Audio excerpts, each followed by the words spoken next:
Good afternoon.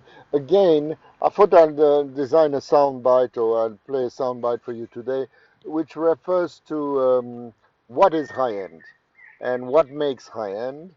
As a result of a conversation I had recently with a gentleman that had just listened to Jadi's 80s and was wondering why they sounded so good and they were so incredible value for money compared to these sort of more exotic underground, low wattage, God knows, amplifiers and that he had been experiencing.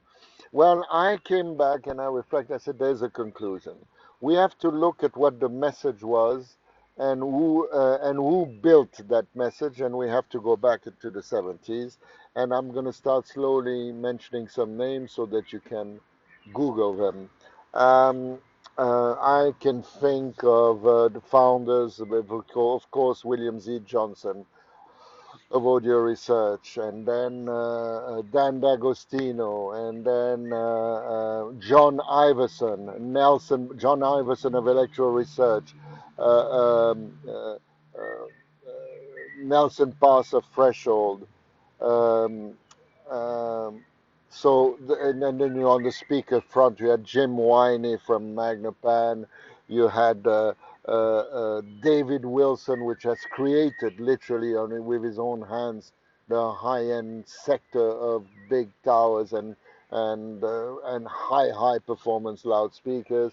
Then on the electrostatic front, you had geniuses like Dayton Wright and Harold Beveridge and all these people were single-handedly doing their own specific component with a passion and all driven with the same object. How do we enjoy music in a euphoric way better than anybody else? I'm sorry if I forgot some names. I don't want to forget Bob Fulton. Bob Fulton was a recording engineer and he created literally, he made everybody aware of cables differences, and now we have a huge market of cables.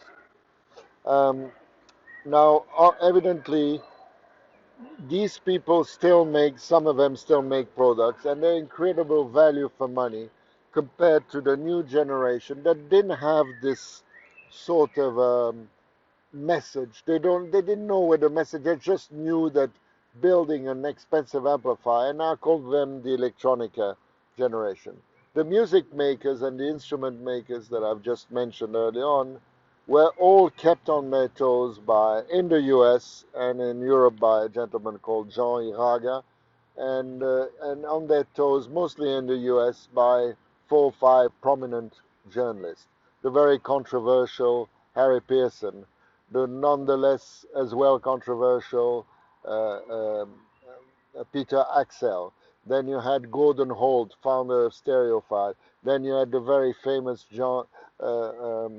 Peter Moncrief of IAR. All these people were giving really bad reviews to electronica and good reviews to music instruments, which then made the industry have a group of people that stimulated themselves and were able to keep value for money. You know, when you take nowadays some of these makers that I mentioned earlier on, some of still make, they are incredible value for money on the whole big map of supposedly high end. I mean, a lot of names have tried to tag themselves as high end, and as I say, there's a second tier and a third tier, and I don't think that listeners should attribute high end. Of course, I want to encourage the young Scandinavians, which are doing quite well, but again, there's not that maturity. Uh, what I call the adolescent Swiss, that apart from one of them, which I represent, are really trying to understand what makes a great music instrument, audio instrument. And I wish them luck. But as I say, it's like wines. You need many years to mature a good wine. Thank you very much.